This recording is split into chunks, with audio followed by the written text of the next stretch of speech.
repeatedly find yourselves in different audience settings, and you need to alter what you're doing for those different settings and for those different groups of people.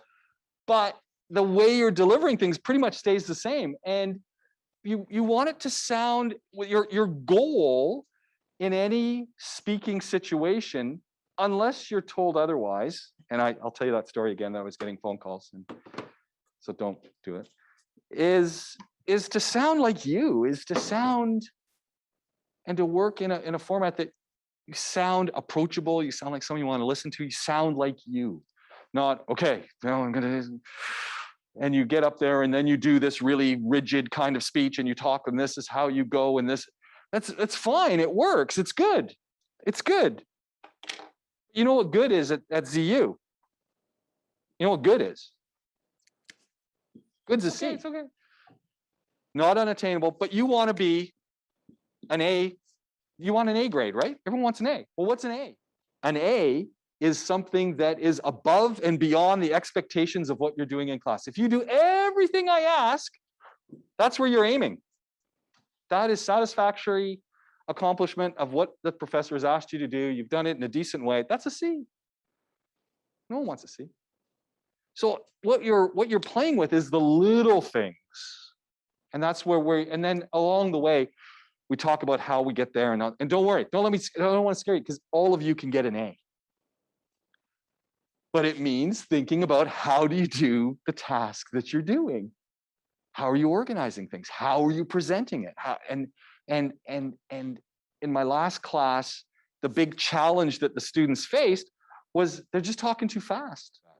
But today specifically, you're going to want to go back and look at the video, not to look at me, but you're going to be doing a little speaking today.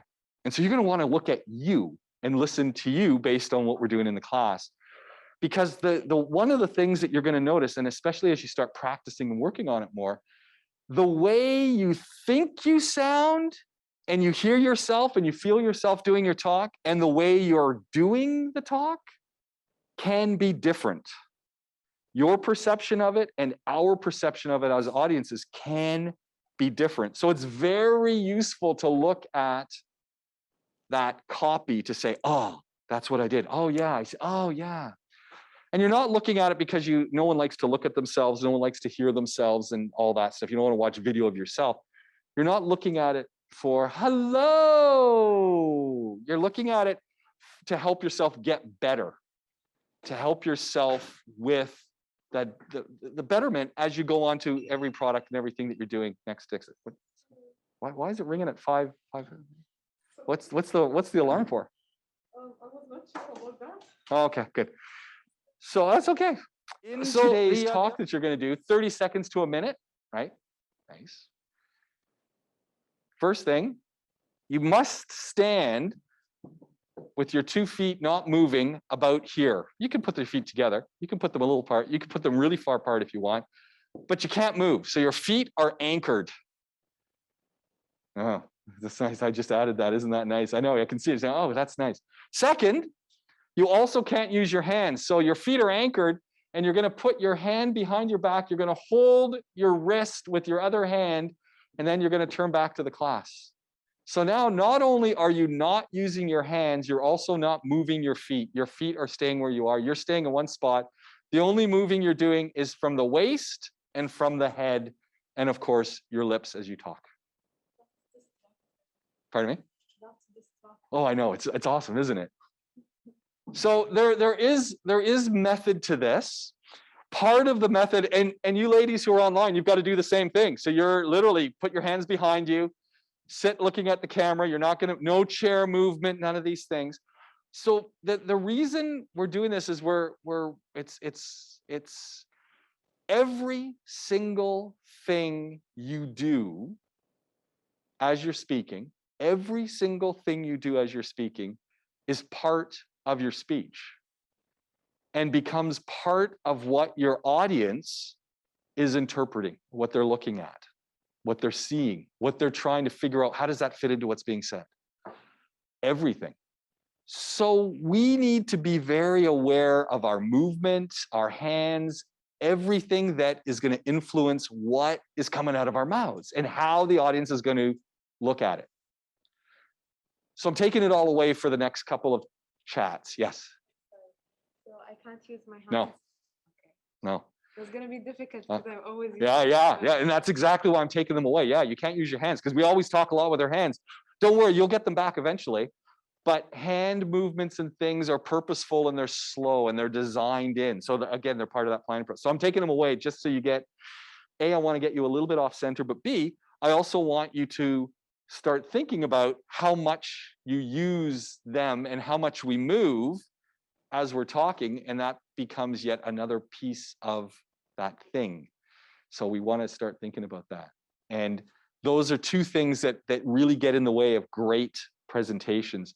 Is people move too much, they just bounce, or they move too fast. You've got the professor who walks up and down the class. We've all got one. They pace, the pacer that clicks a pen or something. They're constantly moving. Does anyone have that professor? Yeah, it's annoying because they're moving, you're trying to figure out what's going on, and they're talking, and then they're not talking at you. It's like, I only want one thing to concentrate on. So stand there, give me a great show, but don't force me to have to watch and now track because now my eyes are, it's tiring. Second thing, so movement is one. Second thing is hands, because we just start using them for everything. But think of your hands. You writing this down? Think of your hand. You should take notes on this stuff. This is the important, this is the good stuff of the class. Like honestly, really, really, really. Oh, come on. Like who could possibly be calling me at this point? Some number I don't know. Like, why is my ringer even on? Like, it could be something important. No. So think of your hands, this is what I'm taking away, as PowerPoint. Your hands are used to exemplify, to add things. The bullet point, kaboom. You might even do, and then your hands go. So your hands are like PowerPoint. They exemplify stuff that you're talking about. They build on that stuff we're talking about. So if you're moving your hands, it's like having the dancing cat in the corner of a PowerPoint display. Remember the dancing cats that we used to have? Remember the animations that we put in that keep going all the time in a PowerPoint? Remember high school? Yeah. That's using hands without purpose is a bad thing. So no, I'm not using hands is an excellent thing, except people often talk like this and they'll be talking and they'll be saying, okay, so I want to tell you about what's going on. And of course I'm over exaggerating, but they're constantly moving their hands as they're talking, saying, oh, so it's this really important thing. And let me tell you about how it's going. And you know, we're doing this and then, and so their hand, come on in. Hi. So hands get used excessively, but we want to use our hands as a purposeful gesture to augment what we're saying, not to distract us. That's what I'm saying. And when you watch people on phones, you'll watch people pacing and you'll watch them talking. You watch them driving. They're talking on their phone and their hands going all over the place. They're on the phone. They're in their car. I've seen someone hand on their phone, hand on the steering wheel, and then they're doing this. I literally stopped and I was driving beside them in the Wrangler going, I can't believe this is an accident waiting to happen. It's like, I'm trying to figure out, is that person going to drive faster than me or slower than me? Because I don't drive fast. It's like, which do I have to do? Slow down. So I realized I got to go faster than this person because they're going to get into an accident, guaranteed. They're talking on the phone, doing all these gestures with their hands. No one can see them. But then we talk like that. And so the hands become a distraction. So we're gonna work on that. But before we get there, and then that's why I'm getting rid of your hands. So that was the whole point for today. What we've started talking about and where we're going next class is we've been talking about things we need to do to help control our nerves. And part of controlling nerves is familiarity. Part of it is, and being familiar with what you're going to say, being familiar with how you're going to say it, and being familiar with the format that you're putting things together. You have a pattern to the way you do things. I suspect you put all your stuff every class like you've got it now, your purse, your book, your thing. Probably in a similar way. We probably put everything in a very similar way when you sit down. probably organize things very similar. Why? It's comfortable. You get used to it. It's the way I do things. Same thing with doing amazing public speaking. If you follow the same patterns and you get used to doing things the same way, organizing, planning out what you're going to do, practicing it, getting used to your environment, etc., using your tools, your voice, your body to move in, subtleties of things just by coming forward a little bit and lowering your voice. By just coming forward and lowering your voice, just moving in and saying, I got to tell you something special. And then you pause and you let the sound of the room take over for a second. Everyone's listening. And you've totally changed the mood. And then you can go back and you can get really loud again and say, it was extraordinary. But for that little second, I wasn't sure what was going to happen. Then you pause it. So you've got all these tools that we who teach this kind of course, but I want you to get comfortable with so that you can do extraordinary speeches. Now, again, this doesn't mean that every speech is done like this, but every speech needs to be planned. Every speech needs that format. The different audiences are going to demand different deliveries. Similar content. As long as you start thinking about your audiences, then you just present the same stuff in a slightly different way, following the same formats. One of the key things that we've started off with is the fact that you don't want to have your speech as you're doing them. It's not a memorized thing. Remember, memorization is going to hurt you because you can't then adapt to a situation. You can't adapt to your audience. And if you forget something, you're doomed because you've got to restart. You need to know your speech, which is taking it past memorization. You know what you're going to say. You know the ideas. You know how you're going to stand. You know how you're going to face. You know when you're going to laugh. You know when you're going to take a deep breath and put your hands on your hips. You know the speech.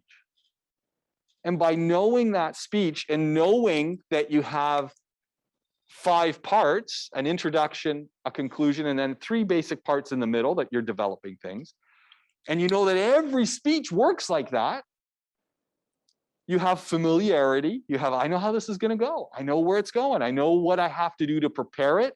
I know what I have to do to make it work. And I know what I'm going to do when I get into it. You say, well, okay, I'm going to do a speech. I'm going to do my introductory speech. It's that format. You know it. I'm going to do my informative speech. Same format. You know it. It's like, okay, what do I got to do? I just have to know my stuff and I've got to have put it together. But I know what the format is. You know, it's like when someone says, oh, we got an exam. Oh, what's the nervous part of the exam?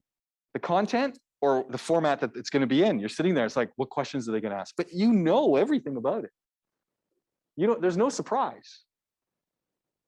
You have the format. You just have to put the content in. But it's very so. At this moment, you might be going, oh, it's a little bit different than I've done it.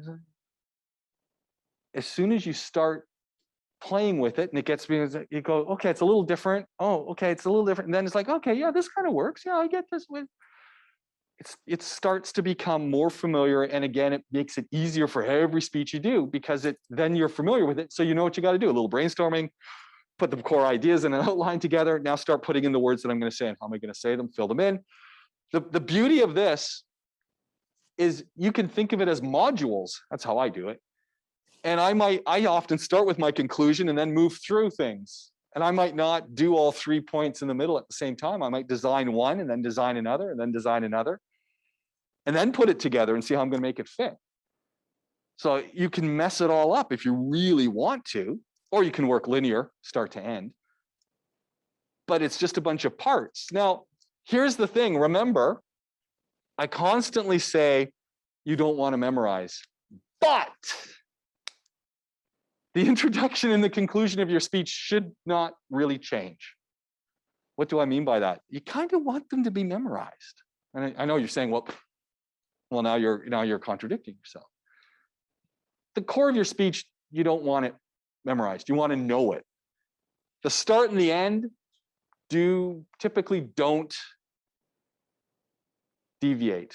Why do I say that? Well, the start of your speech is the first part. You get up, you're a little nervous, you've got 20 seconds to, you know what you're going to say. And it's not that it comes off as, okay, this is what I'm going to, it's like every other part of your speech. It's just not going to deviate for 20 seconds. You're getting used to it. You're getting into it. You're getting flowing. And then you transition into the first point and away you go.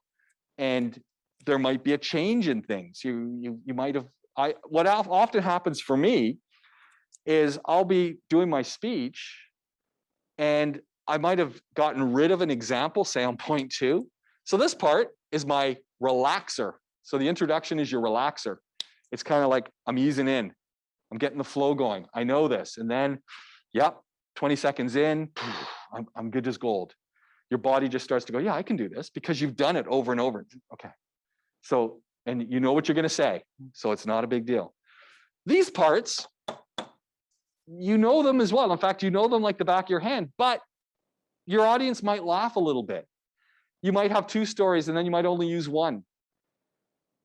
You might decide as you're doing part 2, 20 times into your practicing, you got rid of something. And then you might decide in that moment, you know what, this is the time to bring that back in because you know it. So you just add it in because you have been practicing it.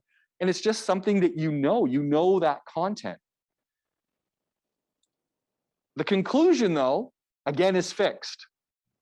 And the conclusion is fixed because it is there to rescue you. So the first side of the conclusion, don't forget, is you need to conclude. And in my last class, and this is, and I suspect it'll be the same here, it's not a bad thing. But generally speaking, we don't conclude well. We kind of have a finishing statement, and that's the end. Okay, I'm done, and that's it, and that's me. A nice finishing statement, but we're not telling people, really giving them a sense, so what have I just told you? So who am I? So what's important to me? This.